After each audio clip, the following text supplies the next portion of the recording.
नमस्कार, बहुत स्वागत है आपका। आप देख रहे हैं यूपी मांगे उत्तर और मैं हूं आपके साथ मृदुल शर्मा। उत्तर प्रदेश में लगातार बढ़ते महिला अपराध पर योगी सरकार लगाम लगाने के दावे कर रही है। सरकार का दावा है कि महिला अपराध से जुड़े हर मामले पर सख्ती बरती जा रही है। इसके लिए मिशन शक्ति भी शुरू किया गया, जिसके तहत पिंक ब्रिगेड के साथ अब महिला हेल्प डेस्क की शुरुआत भी हो गई है। लेकिन विरोधी दलों ने इसे जुमला बताकर निशाना साधा और कहा कि ऐसे कई मिशन आए लेकिन उससे कुछ नहीं हुआ। सरकार के दावों में दम नहीं है। इसके साथ ही एक और सवाल पूछा जा रहा है और आज यूपी भी यही उत्तर मांग रहा है कि लगातार बढ़ते अपराध पर समाज की भूमिका क्या है।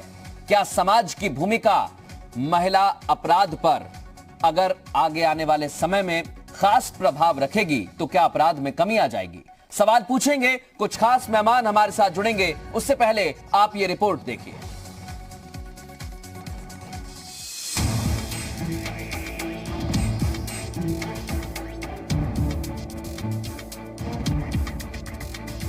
उत्तर प्रदेश में महिला अपराध पर लगाम लगाने के लिए योगी सरकार ने नवरात्र से मिशन शक्ति को शुरू किया।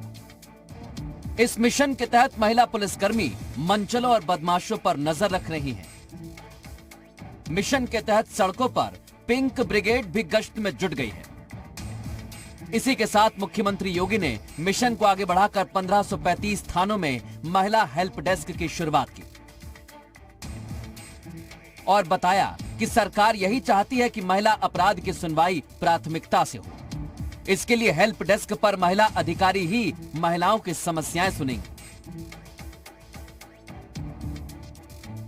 लेकिन इस दौरान सीएम ने समाज की भूमिका पर भी बात की और कहा कि समाज को भी आगे आना होगा। हम एक सकारात्मक दृष्टिकोण देंगे। हमने इसीलिए इसका नाम महिलाओं की सुरक्षा का भी दिया है, उनके सम्मान का भी दिया है और उनके स्वावलंबन का भी दिया है। यानी तीनों चीजें एक साथ चलेंगे। जहां आवश्यकता पड़ेगी, सुरक्षा के मुद्दे पर किसी भी प्रकार का कोई समझौता किए बगैर हर बेटी को, हर बहन को पूरी सुरक्षा प्रदान करेंगे। सीएम ने समाज और पुलिस को साथ आने के लिए कहा, लेकिन विपक्ष को ये सब हवाई नजर आता है। समाजवादी पार्टी ने इसे सिर्फ कागजी मिशन बताया तो कांग्रेस ने इसे सरकार की नई घोषणा बता दिया।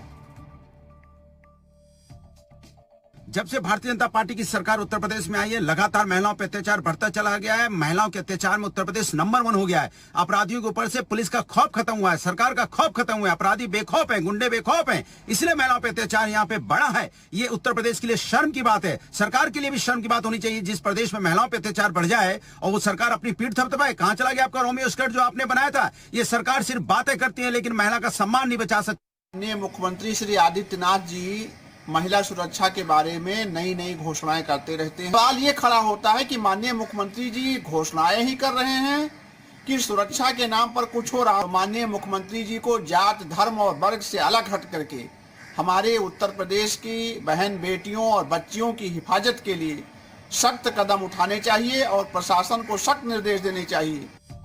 विपक्ष के वार पर बीजेपी ने पलटवार किया और कहा कि योगी सरकार समय समय पर विशेष कार्यक्रम चलाती है। इससे महिला अपराध पर लगाम लगाने में काफी मदद मिल रही है। चाहे वो 1090 को अपग्रेड करने का रहा हो, चाहे डायल 100 को एक्टिव बनाने का रहा हो, चाहे नारी सशक्तिकरण के लिए फास्ट ट्रैक कोर्ट बनाने का रहा हो, दोषियों को सजा दिलाने के लिए रहा हो। ऐसे बहुत सारी घटनाएं जो महिलाओं के प्रति होती थी, उसको ख़त्म करने के लिए, उसको कम करने के लिए, दोषियों को सजा दिलाने के लिए आदरणीय योगी जी ने समय समय पर अपनी सरकार में बहुत ठोस कदम उठाए हैं। एक तरफ मिशन शक्ति को सरकार आगे बढ़ा रही है तो दूसरी तरफ विपक्ष हाल ही में हुई घटनाओं को लेकर हमलावर है। इधर पिंक ब्रिगेड गश्त कर रही है तो कई थानों में महिला हेल्प डेस्क की शुरुआत होते ही दावा किया जा रहा है कि अब बदमाशों की खैर नहीं। अब सवाल ये कि क्या वाकई इस मिशन शक्ति से अपराध पर लगाम लगेगी या फिर समाज को भी अपनी भूमिका समझनी होगी। ब्यूरो रिपोर्ट, जी मीडिया।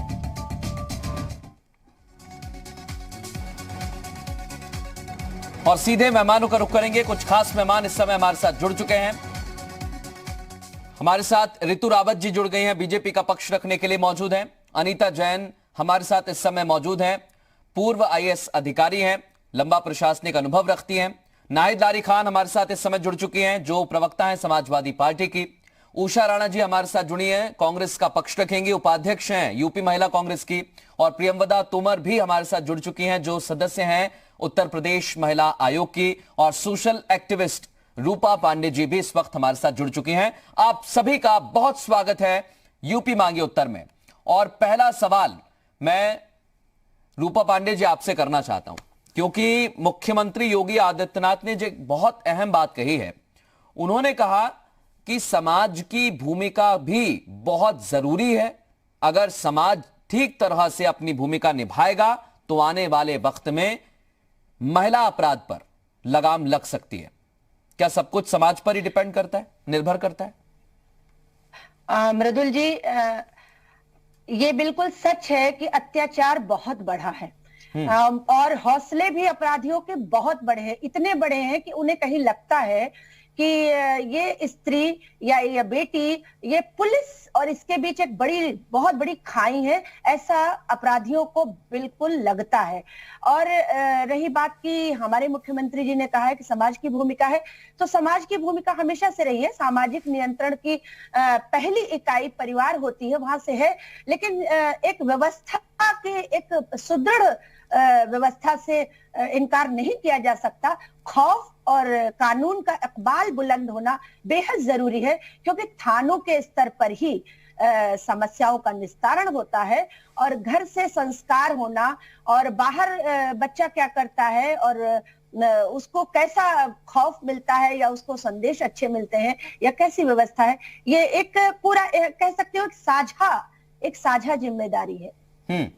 ये साझा जिम्मेदारी तो है, लेकिन पुलिस की भूमिका पर भी बात होती है।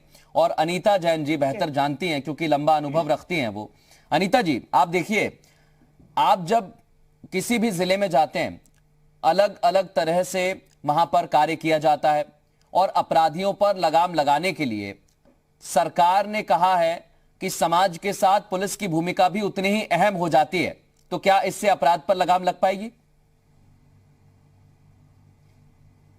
मेरे ख्याल से ये तो दोनों को साथ साथ चलना है। एक जो ये इधर बहुत ही अनूठा और अभिनव प्रयोग किया गया है कि जो महिला हेल्प डेस्क सभी थानों में स्थापित की गई है जी, तो जाहिर बात है ये एक नए प्रकार की व्यवस्था प्रारंभ की गई है। कभी भी कोई थाने पर जाने के लिए अगर सोचता है तो शायद पहले कहीं डर होता था, झिझक होती थी। यद्यपि कि कोरोना काल में हमने पुलिस का मानवीय चेहरा बहुत अच्छे से देखा, लेकिन जब कोई महिला सोचती है थाने पर जाने के बारे में और अगर वहां महिला नजर आती है तो जाहिर बात है कि वो महिला, उसमें कहीं ना कहीं ये आत्मविश्वास पैदा होगा। वो ये सोच सकेगी कि हाँ, मैं वहां जाकर के अपनी बात कह सकती हूँ। और जो बात मुझे इसमें अच्छी लगी कि 24 घंटे ये यहाँ पर कोई ना कोई रहेगा, यानी जो ड्यूटी है वो बांटी गई है, जैसा मैंने पढ़ा। तो इस हिसाब से 24 घंटे कोई ना कोई उपलब्ध रहेगा। और कोई भी योजना बिना समाज की भूमिका के, बिना समाज के साथ चले, किसी भी विभाग की योजना सफल नहीं हो सकती। क्योंकि अंततः हम किन लोगों की बात कर रहे हैं? हम उन लोगों की बात कर रहे हैं जो समाज का अंग हैं।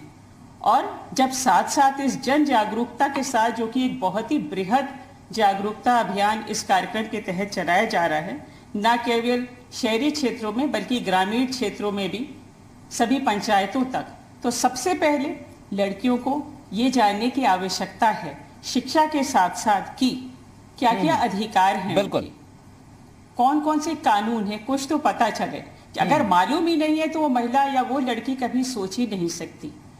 इसीलिए जो समाज की भूमिका है, सबसे पहली बात ये कि और ये केवल उत्तर प्रदेश की बात नहीं है, ये हर जगह होना चाहिए, ये हर जगह होना चाहिए। लेकिन उत्तर प्रदेश में हाल की जो घटनाएं सामने आई हैं, उसमें अलग अलग तरीके की बातें सामने आती है अनीता जी। और इसलिए हम ये पूछने पर मजबूर हो जाते हैं कि लगातार मिशन तो बहुत सारे शुरू किए गए, अभियान बहुत सारे शुरू किए गए, लेकिन क्या हमें इसका रिजल्ट मिला? ऋतु रावत जी, विपक्ष तो कह रहा है कि ये दावे सिर्फ हवा हवाई हैं और इससे कुछ भी नहीं होने वाला है। जितने भी पहले भी जितने अभियान चलाए गए उसकी रिपोर्ट एक सेकंड अनीता जी, आपने भी उसकी रिपोर्ट देखी कि किस तरह महिला अपराध में कमी आई। मतलब ये एनसीआरबी की रिपोर्ट मेरी रिपोर्ट नहीं है, ना भाजपा की रिपोर्ट है, ये सरकार की सरकारी रिपोर्ट है। और ये मिशन भी इसीलिए चलाया गया है, महिलाओं की सुरक्षा के लिए चलाया गया है। जो महिला डेस्क बनाए गए हैं, जो जिसपे थानों में उस पे महिलाएं रहेंगी, जो मेरी एक बहन ने कहा उस पे झिझक नहीं होगी, हम जाकर अपनी बात कह सकते हैं। ये सच बात है। जब एक महिला के सामने कोई भी अगर परेशानी थी, तो मुझे लगता है कि महिला अपना समझ के उस दर्द को महसूस करके उसकी रिपोर्ट भी लिखेगी और उस पर सही निर्णय के लिए निर्णय भी देगी, और आगे जो उस पर कार्रवाई होगी वो भी बिल्कुल मतलब सच्ची होगी, उसमें कहीं घुमाया नहीं जाएगा, फिराया नहीं जाएगा, जैसे कभी कभी थानों में होता भी है। ऐसा नहीं है कि मैं क्या कहते भाई देखिए मैं महिला हूं तो मैं ये भी बात जानती हूं कि कभी गोलमाल भी चीजों को होता है और हर पूरे देश में होता होगा। लेकिन जब महिला उस चीज पे बैठेगी और वो महिला की सुरक्षा की बात आएगी तो वो जरूर इस चीजों पे ध्यान देगी। एक घटना आपको बताना चाहता हूं, क्योंकि ये पहल अच्छी हो सकती है, लेकिन आपको उन्नाव की घटना याद होगी। हाँ बिल्कुल। मैं इसलिए इस घटना को बता रहा हूं क्योंकि इसमें 2 वरिष्ठ अधिकारी जो खुद महिला थी जी, जब जांच हुई, जांच एजेंसीज ने उनकी कार्यप्रणाली पर ही सवाल खड़े किए। वो खुद महिला थी और अपराध क्या था आप बेहतर जानती। तो अगर ऐसी खबरें सामने आएंगी तो महिला हेल्प डेस्क क्या करेगी उसमें? नहीं देखिए, सारी महिलाएं, हम भी आज पैनल में सारी बहनें बैठी हैं और इस दर्द को, इस गंभीर मुद्दे पे जो हम बात करने के लिए आए हैं, तो हम इस पे राजनीति तो नहीं करेंगे। और ना मेरी अगर किसी बहन वो किसी भी पार्टी से हो, वो तो समाज के लिए एक लड़की है, एक बहन है, एक बेटी है, तो हमें उसके लिए सही निर्णय लेना होगा। समाज, इसीलिए बोल रहे हैं कि समाज को भी सामने आना होगा, समाज को भी समझना होगा और समाज को इन कामों के साथ साथ अपने बच्चों को भी वो संस्कार देने होंगे, जिससे और हम अपने बच्चों के हर भाव को समझते हैं कि वो किस दिशा में जा रहे हैं। तो हमें कुछ चीजें ऐसी हैं जो हमें उन्हें समझानी होंगी अगर वो गलत राह पे हैं। और संस्कार तो नेचुरल बात है, सभी के लिए जरूरी है कि संस्कार होते हैं, तभी हम अच्छे काम कर पाते हैं। जो इतने ऊपर लोग इतने समाज की भूमिका तो ठीक है, समाज की भूमिका ठीक है, लेकिन समाज की भूमिका कब होनी चाहिए ये बहुत अहम है। क्योंकि अगर कोई घटना घट रही है तब तो समाज वहां पर इकट्ठा नहीं होता है। कुछ घटना रात में घट जाती है तब तो सब कुछ सभी सोते रहते हैं, किसी को कोई जानकारी नहीं होती है। उस दौरान पुलिस की भूमिका बहुत अहम हो जाती है और उसके बाद आती है समाज की भूमिका। तो पहले पुलिस का मजबूत होना बहुत जरूरी है। और अगर पुलिस मजबूत हो रही है तो नाहिद लारी खान जी, मेरा आपसे सवाल है, अगर पुलिस मजबूत हो रही है, महिला थाना बन रहे हैं, महिला पुलिसकर्मी तैनात रहेंगी, महिलाओं की समस्या महिला अधिकारी सुनेगी, तो इसमें दिक्कत क्या है? थाने तो शुरू हो गए, कहां वाह बातें हैं? देखिए मृदुल जी, मैं ये कहना चाहूंगी कि महिलाओं के में जो आक्रोश बढ़ा है और आदित्यनाथ जी देख रहे हैं कि उपचुनाव में उनकी पराजय होने वाली है, इसलिए ये सब चुनावी कार्यक्रम लेकर आए हैं। और ये सब चुनावी कार्यक्रम न्यूज में बने रहने के लिए लेकर आए हैं। और अभी 1 नवंबर तक ये खेल चलेगा। पहले भी ये तमाम योजनाएं लेकर आए, आपको भी मालूम है, मुझे भी मालूम है कि जमीनी स्तर पे वो योजनाओं का कुछ नहीं हुआ, वो योजनाएं जीरो हो गई। और आज जब चुनाव में हार अपनी देख रहे, मुझे बताएं उपचुनाव के आंकड़े अगर आपके पास आ गए हैं, आज आदित्यनाथ जी मतलब इतने श्योर हैं आप, आपके पास आंकड़े आ गए हैं मृदुल जी? जब नहीं आंकड़े आ गए हैं, मतलब अगर महिलाओं का कुछ भी होता है, आप कम से कम पेट में दर्द हो जाता है जब आपके मंच पे एक सेकंड इतनी बुरी बात आजम खान जी बोलते हैं, तब आपके मुंह पे पट्टी बंद हो लग जाती है।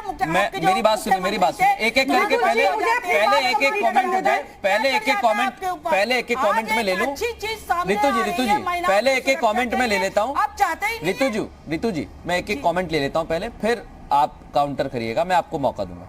वो अपनी बात रख दें पहले सवाल में, उसके बाद फिर मैं काउंटर का मौका दूंगा। आज आदित्यनाथ जी कहिए मृदुल जी, आज आदित्यनाथ जी महिला सशक्तिकरण की बात कर रहे हैं। आज आदित्यनाथ जी महिला सशक्तिकरण को याद कर रहे हैं। मेरा ये सवाल है कि कहां थी इनकी महिला सशक्तिकरण जब कोरोना में अनप्लान्ड लॉकडाउन मोदी जी ने किया और लाखों महिलाएं जो गुजरात, मध्य प्रदेश या अन्य स्टेट्स में काम कर रही थी, वहां से उनको खदेड़ कर उत्तर प्रदेश और बिहार भेजा गया। हजारों किलोमीटर, वो लाखों पैदल, हजारों किलोमीटर पैदल चलकर आई। ये मोटे मोटे छाले उनके पैरों पे पड़े हुए थे। मेरे घर के सामने से नाहिद लारी खान जी, जो हो सका मैंने सेवा की। हजारों नाहिद लारी खान जी, मैं उस दौरान भी महिलाओं ने रास्ते डिलीवरी कर दी। मैं वही कह रहा हूँ ना, और अपनी मंजिल तक चली नाहिद लारी खान जी ऐसी इसी लखनऊ। मृदुल जी सुनिए मेरी बात, मृदुल जी बाद में आप बोले, पहले मेरी बात सुने। इसी लखनऊ स्टेशन पर ट्रेन रुकी, बड़ी संख्या में महिलाएं बैठी थी ट्रेन में, और उन महिलाओं ने अपना खाली हाथ बाहर निकाला इस उम्मीद से कि आदित्यनाथ जी कुछ एक बिस्किट का पैकेट रख देंगे। वो हाथ उनके खाली पड़े रहे। सारे समाचार पत्रों में ये फोटो आई। नाहिद लारी खान जी, नाहिद लारी खान जी, दो बातें। नाहिद लारी खान जी, मैं दो बात बताना चाहूंगा। नाहिद लारी खान जी, नाहिद लारी खान जी, महिला अपराध और कोरोना काल में मदद दोनों अलग विषय हैं। मत बोलिए, शर्म की बात है। समाजवादी पार्टी की कार्यकर्ता नेता निस्वार्थ भाव से महिलाओं का अपमान, निस्वार्थ भाव से इन मजदूरों महिलाओं का सेवा में लगे रहे। आप भी एक महिला है, महिलाओं का अपमान कर दिए, छोड़ दीजिए। महिलाओं के महिला सशक्तिकरण की बात कर रहे हैं। आज महिलाओं के लिए न्याय की बातें अच्छी लगती महिलाओं के लिए। सिर्फ की प्रवक्ता मेरी बात सुनिए, मेरी बात सुनिए। नाहिद लारी जी और रितु जी और नाहिद लारी जी, मेरी बात सुनिए। एक मिनट। देखिए, दोनों अलग बातें, दोनों बिल्कुल अलग बातें। महिला अपराध ऐसा तो है नहीं कि आज से शुरू हो गए। एक मिनट नाहिद लारी खान जी, मेरी बात सुनिए। क्योंकि महिला अपराध ऐसा तो है नहीं कि 2017 से ही शुरू हो गए। 2017 से ही शुरू हो गए। महिला अपराध पहले भी थे, लेकिन क्या इन पर लगाम लगाई जा रही है? क्या जो मिशन चल रहे हैं या जो अभियान शुरू किया जा रहा है उससे लगाम लग पा रही है? सवाल बहुत अहम ये हो जाता है। मैं नाहिद लारी खान जी आ रहा हूं, उरुषा राणा जी हमारे साथ मौजूद है। एक सेकंड और मुझे। मैं आ रहा हूं नाहिद लारी खान जी, आ रहा हूं, बाद में आऊंगा। महिलाओं के लिए बहुत चिंतित है। हाँ, आज से नहीं, अरे एक सेकंड आप नहीं मैडम, वो भी फिर आप दोनों लड़ेंगे ना, वक्त जाया ही होगा, वक्त जाया होगा। मैं एक मिनट, नाहिद लारी खान जी और रितु जी, नाहिद लारी खान जी और रितु जी, सुनिए मेरी बात सुनिए। नाहिद लारी खान जी, आप मेरी बात सुनिए। एक सेकेंड मैडम, आप दोनों अगर नहीं सुनेंगे, अगर आपको नहीं सुनना है तो बात अलग है। नाहिद लारी खान जी, अभी मैं 3 सवाल आपसे करूंगा, आप लोग अपनी सरकार के कार्यकाल के दौरान की चीजें पूछूंगा तो कुछ नहीं बोलेंगे। एक दूसरे पर आरोप लगाना ही क्या बस काम है? इसलिए मैं कह रहा हूं मेरी बात सुनिए पहले, उसके बाद अपना जो भी आपका जवाब है वो रखिएगा। उरुषा जी, मेरा आपसे सवाल है, क्योंकि कांग्रेस की तरफ से कहा जा रहा है कि बहुत सारे ऐसे और भी अभियान आए, लेकिन अभियान की अगर बात करें तो एंटी रोमियो स्क्वाड आया। सरकार की तरफ से दावा किया गया कि महिला अपराध जो हो रहे थे उसमें सख्ती बरती गई और थानों में एफआईआर जो जटिल प्रक्रिया है वो आसानी से दर्ज होने लगी, और अब इसे और आसान किया जा रहा है। क्या आपको लगता है ऐसा हो रहा है? बिल्कुल मैं सहमत हूँ। देखिए ठीक है, अपराध हर हुकूमत में होते हैं, ऐसा नहीं कि कोई हुकूमत आई हो अपराध ना हुए हों, लेकिन जिस तरह से आप देख रहे हैं कि इस हुकूमत में बढ़े हैं, मतलब इंतहा खत्म हो गई हम जिसे कहेंगे। आप देखिए, अब वो सरकार जो 15 लाख की भी बात करती थी कि मैं 15 लाख दूंगा, तो वो ऐसे ही बातें करेगी। ये तो वही हो गया जैसे मुंगेरी लाल के हसीन सपने, वो सपने दिखा रही है और दिखाए हैं उसने, काम कुछ नहीं किया है। अपने हर उपयोग जो नए उपयोग ला रहे हैं वो सब में विफल हैं, सब में फेल हैं पूरी तरह से। देखिए 1090 भी था जो सपा पार्टी लेके आई थी, उसको इन्हीं ने खत्म कर दिया। ये लेके आए रोमियो स्क्वाड, जब वो लेके आए तो उसमें आप बताइए जो इनोसेंट्स थे वो उनको पकड़ती थी पुलिस। हो सकता है भाई बहन बैठते थे पार्क में, जरूरी नहीं है कि गर्लफ्रेंड बॉयफ्रेंड ही बैठेंगे पार्क में, भाई बहन बैठे हैं तो उनको परेशान कर रही है। ऐसा कोई मामला आपकी जानकारी में आया क्या उरुषा जी, जैसा आप बता रही है? बिल्कुल हाँ आया था, बिल्कुल। और भाई हर तरह के बॉयफ्रेंड गर्लफ्रेंड बैठे हैं, या हम कह रहे हैं मियाँ बीवी बैठे हैं, मतलब ये भी किसी तरह से सफल नहीं हुआ, ये विफल हम कहेंगे पूरी तरह से हुआ है। अब ये लेके आए हैं जो शक्तिकरण वाली जो बात हो रही है, आप बताइए, हम ये कहेंगे बेटी बचाओ बेटी पढ़ाओ की ये बात करते हैं, इनके शीर्ष नेता वो कहते हैं बेटियों के बारे में, उनके अल्फाज ये होते हैं कि खेत में जाओगे, गन्ने के खेत में जाओगे, प्रेम प्रसंग करोगे तो यही होगा, मतलब ऐसे अल्फाज यूज करते हैं बेटियों के लिए इनके शीर्ष नेता। तो ये क्या बेटियों की वो करें, हिफाजत करेंगे? आज बेटियों की इज्जत तार तार हो रही है, आप बताइए। मैं एक सवाल लेना चाहूंगा क्योंकि आपने बहुत 2-3 अहम बातें कही हैं।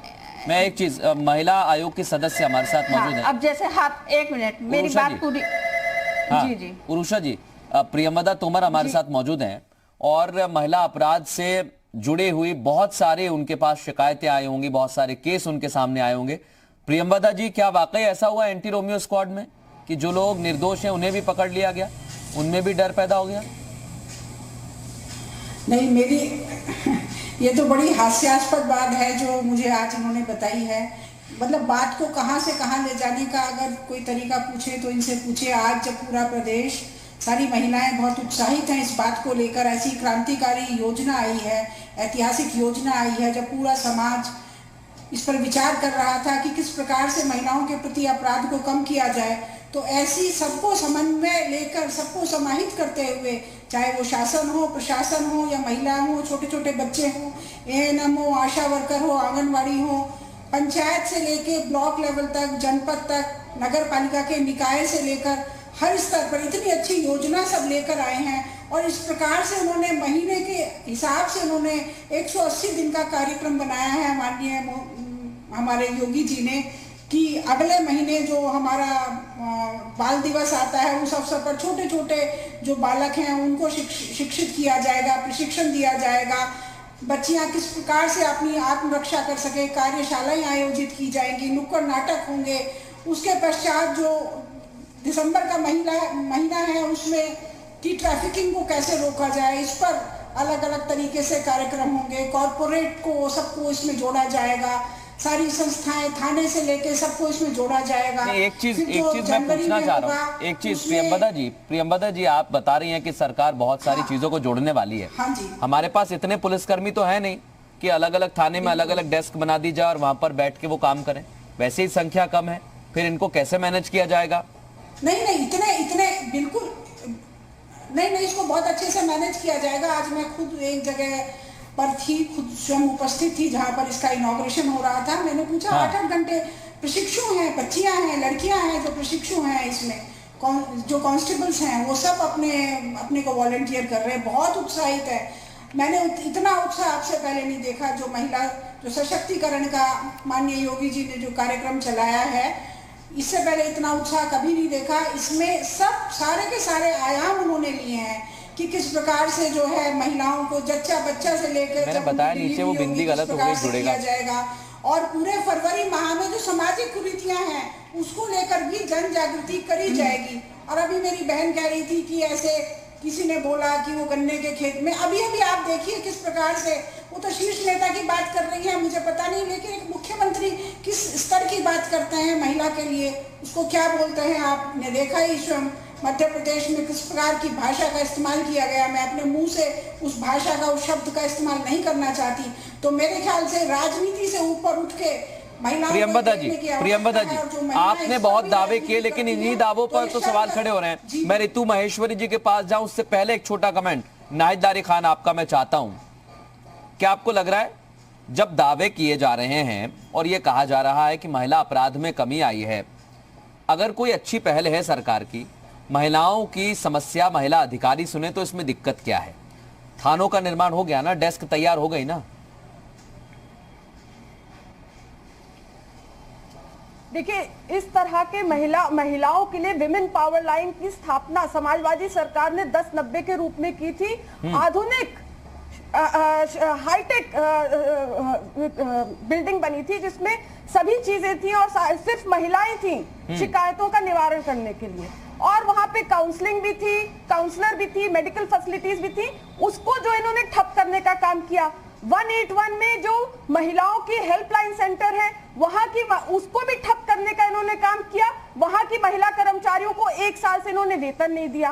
अब ये बात कर रही है महिला पुलिसकर्मियों की, तो ये महिला पुलिसकर्मी तो वही है जो आए दिन अखबार में हम पढ़ते रहते हैं कि जो महिला पुलिसकर्मी है वो खुद ही परेशान है। अभी बुलंदशहर का केस आया था कि एंटी रोमियो स्क्वाड में तैनात महिला ने कहा कि एसओ उससे छेड़छाड़ करता है और उसका बयान आया कि कि जब मैं अपने आप को नहीं बचा पा रही हूँ तो और महिलाओं को क्या बचाऊंगी। तो इस किस्म के मामले अक्सर जो महिला पुलिसकर्मी है ऐसे बयान अक्सर देती रहती है। एक बात, अब नहीं, एक मिनट एक एक सवाल और ये महिलाओं की बात कर रहे हैं, जवाब देने, फिर मैं वापस आऊंगा। रूपा पांडे जी के पास भी जाना है मृदुल जी। हाँ। आपके सवाल का जवाब तो ले लें। आपने जो गंभीर आरोप लगाया कि महिलाएं हैं, अगर ऐसी स्थिति में हैं जो पुलिसकर्मी हैं, तो फिर बाकी का क्या? वो क्या कह रही हैं? क्या उन्होंने सुना है? या आरोप किस आधार पर लगाया? रितु जी, आप अपनी बात रखिए। अभी देखिए मुझे नहीं लगता कि ऐसा कोई मामला सामने आया है, लेकिन ये सपा की एक आदत है, चाहे वो प्रवक्ता हो चाहे नेता हो, वो ऐसे मुद्दों पे गंभीर बातों पर भी वो राजनीति करते रहते हैं। जब इनके मंचों से इनके बड़े नेता महिलाओं के बारे में ऐसे शब्द बोलते हैं जो हम शायद बोल नहीं सकते। अखिलेश जी इनके मुख्यमंत्री रह चुके हैं, उनके सामने आजम खान जी ने जो बोला, मैं उस समय आप कहाँ थी? आपके मुख्यमंत्री, आप लोगों के तो बयान तक नहीं आए। आज आप महिलाओं की जहाँ सुरक्षा की बात करें, वहाँ आप चश्मा चढ़ा के गलत बात टीवी पे, आपको लाखों लोग टीवी पे देख रहे हैं, कितने बड़े आप चैनल पे बैठी हैं, आपको कम से कम सोचना चाहिए, आपकी भी आइडेंटिटी होगी कुछ, कि आप इस तरह की बात करिए। आप चश्मा चढ़ा के बैठिए, आप चश्मा चढ़ा के बात कर रही हैं। आप राजनीति से बाहर आके महिलाओं के बारे में सोचिए, महिलाओं की बात कीजिए, उनके सम्मान की बात कीजिए। अगर महिलाओं के लिए अगर आपकी पार्टी भी कुछ लेकर आती तो मैं खड़ी होती, महिलाएं खड़ी होती, लेकिन आप चाहती नहीं है। आप लोग नहीं चाहते, आप लोग चाहते ही नहीं कि महिलाओं के लिए कुछ हो। आप लोग सिर्फ राजनीति करने के लिए टीवी पर बैठ जाती है और वही बातें करके, ये अच्छी बात नहीं है। मेरी बात सुनिए, दो बातें, महिलाओं के सम्मान के लिए आपको बात करनी चाहिए। नाहिद खान जी, जो आप आरोप लगा रही हैं, और रितु जी जो आप सफाई दे रही हैं, मैं सफाई नहीं दे रही हूँ, मैं सच कह रही हूँ। मैं वही कह रहा हूँ, आप अपनी बात रख रही हैं। मेरा सवाल इतना सा है कि अगर ऐसी स्थिति बन गई तो फिर नाहिद जी मेरी बात तो सुनिए। आपने कहा कि महिला पुलिसकर्मियों के साथ भी ऐसी घटना घटती है, तो क्या फिर हमें इसलिए मुख्यमंत्री की बात पर ज्यादा ध्यान देना चाहिए कि समाज को आगे आना होगा? फिर तो बात ही खत्म हो जाती है। रूपा जी, कहीं भी अपराध हो सकता है, कोई किसी का हाथ पकड़ के तो बैठा नहीं है। मृदुल जी, इन 4 सालों में समाज मैडम पहले भी अपराध हुए। नाहिद खान जी, ऐसा नहीं था कि पहले उत्तर प्रदेश में कोई भी सरकार रही हो, कोई भी सरकार रही हो, ऐसा आप नहीं कह सकते कि उत्तर प्रदेश में बिना डरे कोई बाहर निकल रहा हो। ऐसा नहीं कह सकते। आप अपनी पीठ थपथपा रही हैं, बीजेपी अपनी थपथपा रही है, लेकिन ऐसा हम नहीं कह सकते। थपा रही हूं ना, मैं कभी राजनीति नहीं करती। मैं वही कह रहा हूं ना कि आप इस मसले को लेकर समाज की भूमिका की तो बात सामने आ रही है, लेकिन कहां तक समाज की भूमिका रहेगी, रूपा जी, ये भी हमें तय करना होगा ना। अब किसी के घर में तो समाज आके अपना हस्तक्षेप करेगा नहीं। आ रहा हूं प्रियंवदा जी इसके बाद। रूपा जी,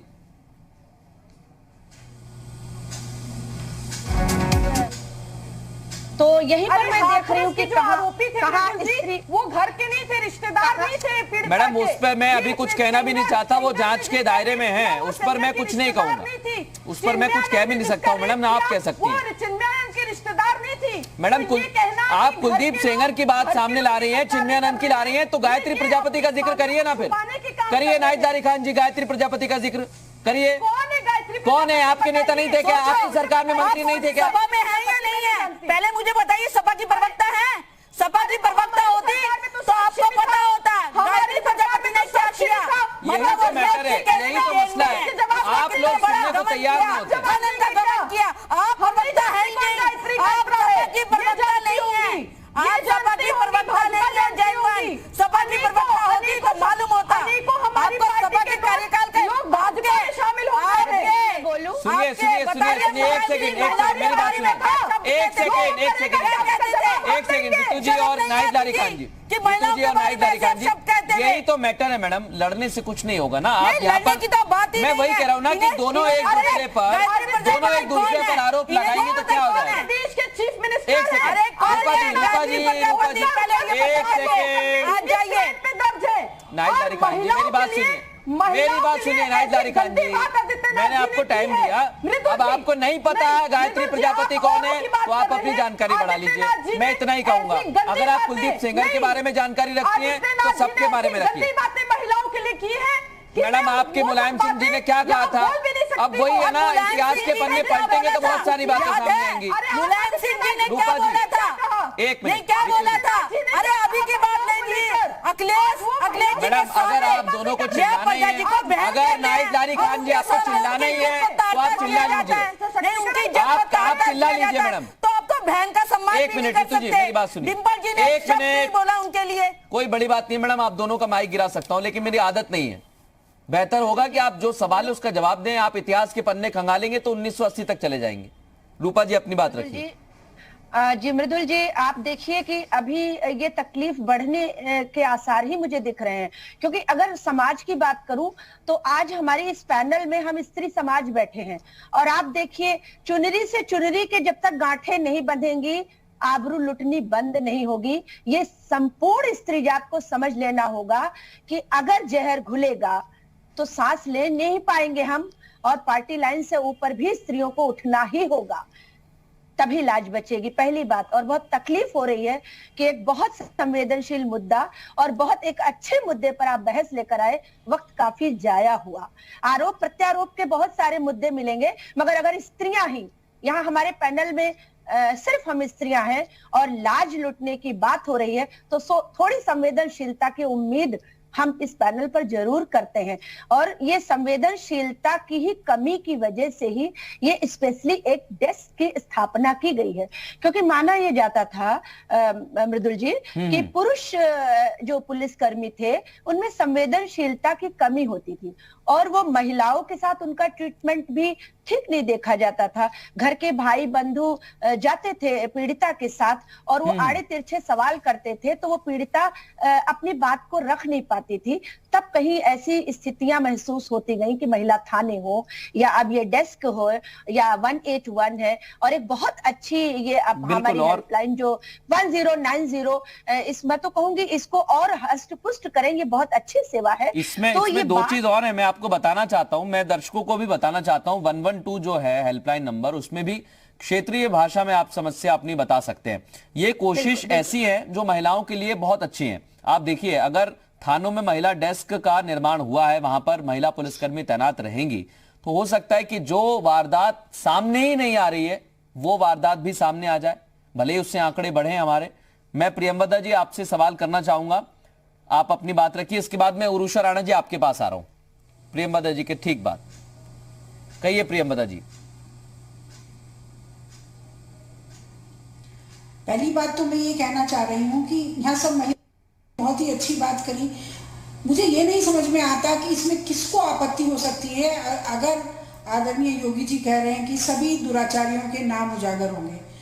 उससे पहले भी देखा कि जो उनकी कथनी होती है वही उनकी करनी होती है। दिसंबर में जब दंगे हुए थे उस समय भी उन्होंने सबके नाम उजागर किए थे। वो जो करते हैं वो पूरी हिम्मत के साथ करते हैं। दूसरी बात, इसमें किसको आपत्ति हो सकती है यदि महिलाओं को, बच्चियों को इस चीज की शिक्षा दी जाए कि वो अपनी सुरक्षा कैसे करें। आज इसकी बहुत आवश्यकता है। इसमें किसको आपत्ति हो सकती है कि यदि समाज में ऐसी जागरूकता पैदा की जाएगी कि जो समाज में बुराइयां हैं, क्योंकि इसमें प्रशासन जिम्मेदार है, समाज भी जिम्मेदार है, तो जब समाज को उनमें कुरीतियां जो हैं उसके प्रति जागरूक किया जाएगा। मैं एक चीज कहना चाहता हूँ यहाँ पर, आप ठीक कह रही हैं, मैं आपके लिए आपकी बात थोड़ी देर के लिए मान भी लूं, लेकिन मैडम समाज की भूमिका, प्रशासन की भूमिका आज से नहीं पूछी जा रही है, दशकों से पूछी जा रही है। उसमें कहां सुधार हो गया, कितना सुधार हो गया? उरुषा राणा जी। तो प्रयास ऐसा तो नहीं प्रयास किए जा रहे हैं। मैं इसी प्रयास की बात कर रहा हूं कि ये प्रयास कितना सही है, कितना सही है, क्योंकि हमेशा बदलाव होते रहे मैडम, और मैं यही पूछना चाह रहा हूँ उरुषा राणा जी। सकारात्मक दिशा में जा रहा है, आप देखिए। और मैं तो इनसे भी कहूंगी कि आप अपना बताइए, आप सकारात्मक अपना। बिल्कुल, ये सकारात्मकता जो है उरुषा राणा जी, आपको लगता है कि इससे थोड़ी बहुत जो लगाम लगाने की बात कही जा रही है उसमें कामयाबी हासिल होगी? देखिए, ये मान रहे हैं हम कि सोच जो है ना आदमी की आधी जो है जड़ होती है, लेकिन कह कौन रहा है? आप ये देखिए, समाज की बात कौन कर रहा है? जो खुद ही मनुस्मृति के लोग बैठे हुए, जो हुकूमत जिनकी चल रही है वो मनुस्मृति के लोग। क्या है मनुस्मृति? इनके औरत की क्या है मनुस्मृति? क्या है औरत? नहीं बताइए, किस घर में पढ़ाई जा रही है मनुस्मृति? मनुस्मृति में तो इनका लिखा है। और नहीं बताइए ना आप मुझे, क्या लिखा है मनुस्मृति? ये आप भी जानते हैं कि औरत को दबा के कहाँ लिखा है, अनपढ़ हो कहाँ घर लिखा है और में किसको पढ़ाया जा रहा है, किस स्कूल में पढ़ा रहे हैं मनुस्मृति? कौन से अध्याय में ये श्लोक है? मुझे आप वो बताइए, इनके कौन से सोच ही अध्याय में नंबर ये श्लोक है? ये आरएसएस सोच है इनकी। एक मिनट बात करने दीजिए। देखिए आप अगर हमें बोलने दीजिएगा तो मैं बैठूंगी, वरना मैं नहीं बैठूंगी। आप लोगों की मैंने सुनी, इस वक्त मैं खामोशी से सुन रही थी। अब आप मेरी जी उन्हें अपनी बात रखनी दीजिए, हम आखिरी समय में वो कह ले पहले क्या कह रही हैं। उषा जी अपनी बात रखिए क्योंकि थोड़ा बहुत ही समय बचा है। देखिए यहाँ मैं लड़ने नहीं बैठी। आप मनुस्मृति से आगे बढ़ के बात करिए। समाज की बात हो रही है। एक मिनट नाहिद जी, वक्त बहुत कम है, उषा जी अपनी बात नहीं रख पाई। हाँ कहिए, मैं सुन रहा हूँ, आप कहिए। मैं श्लोक पूछूंगी आपसे। देश की बेटी की बात हो रही है तो हाथरस में जब प्रियंका जी गई थी तो वो भी तो देश की बेटी थी, बेटी हैं। तो वो जब गई थी उनके साथ पुलिस कर्मियों ने क्या किया? और देवरिया में क्या हुआ? आपकी जो महिला कार्यकर्ता है उनके साथ देवरिया में क्या हुआ? उषा जी आप तक पहुंची होगी शिकायत? जी वो भी तो महिलाएं। जी बिल्कुल, हम एक की बात नहीं कर रहे हैं। देखिए चाहे वो हिंदू हो चाहे मुसलमान हो या जनजाति की बात नहीं हो रही है। एक मिनट, कोई धर्म की बात नहीं हो रही। कोई भी बेटी है वो देश की बेटी है। अगर किसी के साथ भी बुरा होता है, मैं आप सभी से यही अनुरोध करता हूं, बेटी के साथ देखिए हम कोशिश करेंगे कि महिला अपराधों पर लगाम लगे, ये हम सबकी कोशिश है। उम्मीद करेंगे सरकार कुछ अच्छा कर रही है तो उसे प्रेरित करेंगे, नहीं कर रही है तो सवाल भी पूछेंगे, इसमें कोई दो राय नहीं है। वक्त थोड़ा सा कम है, वक्त थोड़ा सा कम है। एक मिनट, हाँ उषा जी वक्त थोड़ा सा कम है। नाहिद जी भी कुछ कह रही थी लेकिन मैं जा नहीं पाऊंगा, वक्त थोड़ा सा कम है। मैंने आपकी बात सुनी, आपने ठीक कहा कि महिलाओं को लेकर कदम उठाने चाहिए, लेकिन समाज की भूमिका भी उतनी ही जरूरी है। लेकिन इसी के साथ साथ सरकार किस तरह कदम उठा रही है और क्या ये कदम आने वाले समय में कुछ रिजल्ट दे पाएंगे, इस पर भी हम जरूर सवाल पूछेंगे। बहुत शुक्रिया आप सभी का हमसे खास मुद्दे पर चर्चा करने के लिए।